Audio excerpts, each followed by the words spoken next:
And this is the biggest reason why BA graduate struggle. Hi, कैसे हो? एक shocking चीज बताऊं, हर साल इंडिया में 1 करोड़ से भी ज़्यादा ऐसे स्टूडेंट्स हैं जो बीए प्रोग्राम्स में एनरोल करते हैं। अब चाहे बीए हिस्ट्री ले लो, बीए ज्योग्राफी ले लो, बीए इंग्लिश ले लो, बीए पॉल साइंस ले लो, बीए साइकोलॉजी ले लो, या कोई भी बीए की डिग्री ले लो। अब इसे तुम बीए का हो, बैचलर ऑफ आर्ट्स का हो, ह्यूमैनिटीज़ का हो, आर्ट्स की डिग्री का हो, सोशल साइंस की डिग्री का हो, कुछ भी का हो, 1 करोड़ से भी ज़्यादा ऐसे स्टूडेंट्स हैं जो सबसे ज़्यादा कोई कोर्स अगर प्रेफर करते हैं तो वो बीए प्रोग्राम होता है। अब इससे भी ज़्यादा शॉकिंग बात यह है कि मैक्सिमम या इवन कह लो कि more than 65% of the students ऐसे हैं जो स्ट्रगल करते हैं 3 से 4 साल के बाद किसी जॉब के लिए, या इवन ये भी कह लो, ये भी एक रियलिटी कह लो कि most of the people are found to be unemployable by the companies. और इससे भी अब शॉकिंग बात यह है कि अगर मैं कंपेयर करूं 3 डोमेन्स को, बीए, बीकॉम और बीटेक, तो सबसे ज्यादा लीस्ट एम्प्लॉयबिलिटी अगर कहीं पाई जाती है तो वो होती है बीए। और ये मैं नहीं कह रहा, ये डेटा कह रहा है, ये सर्वे रिजल्ट कह रही है। तो हम अगर एज अ ह्यूमैनिटी स्टूडेंट हैं, हम एज अ बीए स्टूडेंट हैं जो बीए प्रोग्राम के अंदर है, चाहे हम फर्स्ट ईयर में, सेकंड ईयर में, थर्ड ईयर में, फोर्थ ईयर में है, हम ऐसा क्या करें कि जो इतनी अनसर्टेनिटी बनी हुई है सोसाइटी के अंदर, इतना जो स्ट्रगल किया जा रहा है, हम अपने आप को कैसे स्टैंड आउट कराएं, हम कैसे एक राइट स्किल सेट सीखें, और राइट स्किल सेट से भी हम ऐसी कौन सी स्किल्स सीखें जिससे कि हम अपने आप को क्राउड से बहुत अलग बना सकते हैं। तो आज की इस वीडियो में मैं तुम्हें ऐसे 5 स्किल्स के बारे में बताऊंगा जो तुम as a humanity student build कर सकते हो अपने 3 से 4 साल के अंदर, जो तुम्हें बहुत ईजिली स्टैंड आउट करा देगा और एम्प्लॉयबल बनाएगा अपने 3 से 4 साल के बाद। देखो, एक सच बात ये भी है कि जो ह्यूमैनिटीज़ के कोर्सेज होते हैं ये बहुत ज़्यादा हैवीली रिलाई करते हैं थियोरेटिकल नॉलेज के ऊपर। ये बहुत ज़्यादा थ्योरी में ही हम खेल रहे होते हैं और प्रैक्टिकल एस्पेक्ट किसी भी चीज़ों का लैक कर जाता है। लेकिन इंडस्ट्री थ्योरी पे नहीं चलती। Industry, companies need some practical exposure. कुछ प्रैक्टिकल नॉलेज है तुम्हें कि नहीं है, और यहीं पर सबसे बड़ा लूप हो जाता है। तो बात करते हैं एक एक करके सारे स्किल्स के बारे में कि कैसे तुम उसे बिल्ड कर सकते हो, कौन से वो ऐसे स्किल्स हैं जो तुम्हें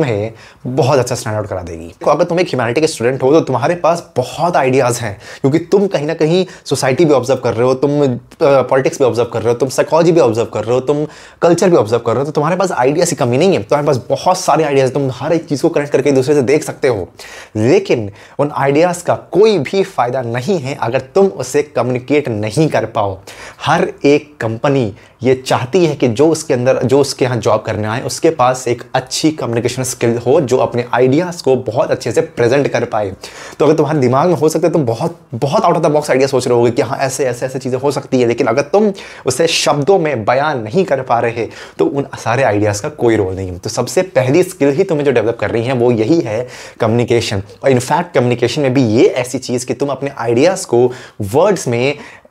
कन्वर्ट कर पाओ और वर्ड्स में कन्वर्ट करके उसे एक अच्छे वे में प्रेजेंट कर पाओ। दूसरी स्किल है डिजिटल लिटरेसी। अब डिजिटल लिटरेसी से केवल मतलब सोशल मीडिया का नहीं होता, या डिजिटल लिटरेसी का मतलब केवल टेक्निकल स्किल सीखना नहीं होता। डिजिटल लिटरेसी का सिंपल सा मतलब है कि आज पूरी दुनिया कहीं ना कहीं तुम्हारी डिजिटली वर्क कर रही है, तो you should be knowing some amount of basic of MS Excel, PowerPoint, Google sheets क्या होती है, कैसे कैनवा पे हम एक स्लाइड्स बना सकते हैं या पावर पॉइंट को यूज करके स्लाइड बना सकते हैं। एंड मोस्ट इंपॉर्टेंटली एक बहुत नया टर्म यहाँ आज इंट्रोड्यूस हो चुका है सोसाइटी के अंदर, दैट इज AI टूल्स। कैसे आर्टिफिशियल इंटेलिजेंस के कुछ टूल्स को यूज करके मैं अपने काम को बहुत ज़्यादा सुपर फास्ट कर सकता हूँ और उसे कैसे ऑटोमेट कर सकता हूँ। अगर तुम ये कुछ चीज़ें सीख जाते हो तुम ऑटोमेटिकली क्राउड से पहले ही आगे बढ़ चुके हो। और इन सब चीज़ों में सबसे बेस्ट और सबसे आसान चीज़ जो होगा वो होगा AI टूल्स को सीखना। चाहे तुम ChatGPT ले लो, चाहे क्लाउड ले लो, चाहे परप्लेक्सिटी ले लो, चाहे कोई जेन AI के टूल्स ले लो, कुछ भी ले लो। और करना कुछ भी नहीं है, सिंपली जाओ यूट्यूब के ऊपर, जो भी सीखनी है उसको टाइप करो, तुमको हजारों वीडियोस दिख जाएंगे उसके ऊपर, गो थ्रू कर लो, प्रैक्टिस कर लो, you will get to know about a lot of things. तो ये डिजिटल लिटरेसी अपने अंदर डालो कि कैसे चीज़ें वर्क कर रही हैं, ताकि अगर तुम्हें फ्यूचर में उस पर काम करना पड़े या यूज़ करना पड़ेगा तो तुम्हें एक बेसिक नॉलेज है कि कैसे उसे यूज़ करते हैं। स्किल के बारे में बात करेंगे जो कहीं ना कहीं तुम्हारी खुद की एक सुपर पावर होती है, that is research and analysis. As a humanity, as a art student तुम बहुत ज़्यादा रिसर्च करते हो, तो कहीं ना कहीं एक सही इंफॉर्मेशन को फाइंड करना, उसमें से नॉइज को फिल्टर आउट करना, कॉम्प्लेक्स चीज़ों को सिंपल भाषा में ब्रेक डाउन करना, उनके अंदर का पैटर्न्स को एनालाइज करना, ये सब अगर तुम डेवलप कर लेते हो तुम किसी भी डोमेन में जाओगे आगे, तुम बहुत इजीली डाइव कर सकते हो। क्योंकि कहीं ना कहीं तुम ये समझ लो कि कंपनीज को ऐसे बंदे चाहिए होते हैं जो डीपली सोच पाए, पैटर्न्स को देख पाए और एक रिसर्च करके दे पाए। फिर चाहे तुम कंसल्टिंग फर्म की बात कर लो, तुम चाहे किसी मीडिया हाउस की बात कर लो, जर्नलिज्म की बात करो, जहां बहुत सारी इंफॉर्मेशन हमें गैदर करने होते हैं, कंसल्टिंग फर्म्स के अंदर गैदर करना होता है, एनालिसिस्ट का जो रोल होता है जहां पे तुम कई सारी चीज़ों को देख के एक पैटर्न निकाल रहे होते हैं अंदर से, क्योंकि कहीं ना कहीं रिसर्च का फाउंडेशन सेम होता है, करने का तरीका अलग हो जाता है। तो you have the super power inside you कि अगर तुम्हें रिसर्च करना आता है, तुम्हें पता है कि किस इंफॉर्मेशन के लिए कहाँ पे जाना है, कहाँ से एक्सट्रैक्ट करना है और क्या वो ऑथेंटिक सोर्स हो सकता है, नहीं हो सकता है, ये चीज़ें तुम्हें करने आती है, तुम ऑटोमेटिकली किसी भी कंपनी में, चाहे तुम एज ए कंसल्टेंट जाओ, चाहे तुम किसी मीडिया हाउस के अंदर किसी रोल के जा रहे हो, तुम बहुत इजीली एक्सेल कर जाओगे। अब देखो एज अ बीए स्टूडेंट तुम कहीं ना कहीं जब फ्यूचर में जॉब करने जाओगे, तुम्हारी पूरी जॉब कहीं ना कहीं लोगों के अराउंड होने वाली है। चाहे तुम एचआर की बात करो, चाहे टीचिंग की बात करो, चाहे तुम कंसल्टिंग की बात करो, चाहे सेल्स हो गया, मैनेजमेंट हो गया, सोशल वर्क हो गया, पीआर हो गया, तो कहीं ना कहीं अगर तुम्हें कुछ ह्यूमन स्किल्स आती हैं, जैसे कि लीडरशिप, नेगोशिएशन, टीम के साथ काम करना, या फिर कॉन्फ्लिक्ट मैनेजमेंट हो गया, या फिर एक्टिव लिसनिंग हो गया, अगर तुम ये सारी चीज़ छोटी छोटी चीज़ें आती हैं ना, तुम बहुत ईजिली अडेप्ट कर जाओगे किसी भी इन्वायरमेंट के साथ।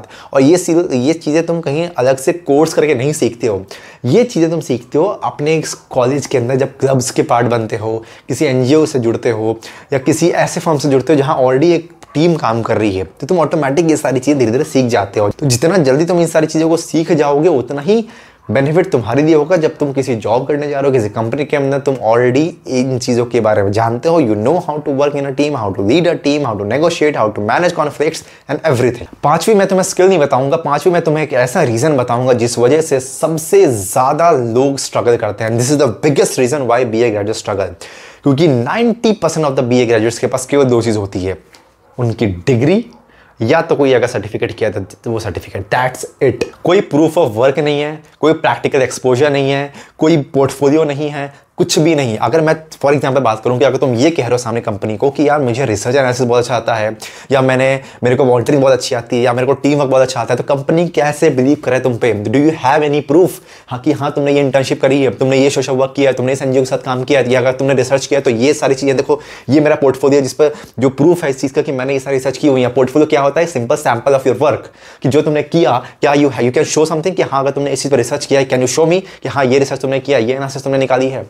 तो building a portfolio is very important. तुम कितनी भी स्किल सीख लो, कितना भी बोलो कि मेरे को बहुत अच्छा कम्युनिकेशन आता है, मेरे को बहुत अच्छा पब्लिक स्पीकिंग आता है, मैं बहुत अच्छा लीड कर सकती हूँ टीम को, क्या तुमने लीड किया है? Do you have any proof कि तुमने कोई टीम लीड किया हो, कोई इंटर्नशिप करी हो? तो सबसे इंपॉर्टेंट चीज़ यही होती है कि अगर तुम कोई स्किल सीख रहे हो तो please create a proof of it. तो ये 5 स्किल्स हैं जिस पे तुम्हें काम करना है इन 3 सालों में, ताकि तुम एज अ ह्यूमैनिटीज स्टूडेंट, जहाँ बहुत ज़्यादा टेक्निकल नॉलेज इन्वॉल्व नहीं होती, जहाँ बहुत ज़्यादा नॉन टेक्निकल चीज़ें इन्वॉल्व नहीं होती, जहाँ बहुत ज़्यादा थ्योरेटिकल चीज़ें होती हैं, तो कैसे हम उन्हीं चीज़ों को यूज़ करके अपने कुछ इन स्किल्स पे काम कर सके, ताकि हमारा रास्ता 3 से 4 साल के बाद थोड़ा आसान हो जाए। If you liked it, please subscribe the channel and like the video and share it to your humanities people जो स्ट्रगल कर रहे हैं सेम चीज़ों से। तब तक के लिए bye bye, take care, have a good day and see you soon in the next video.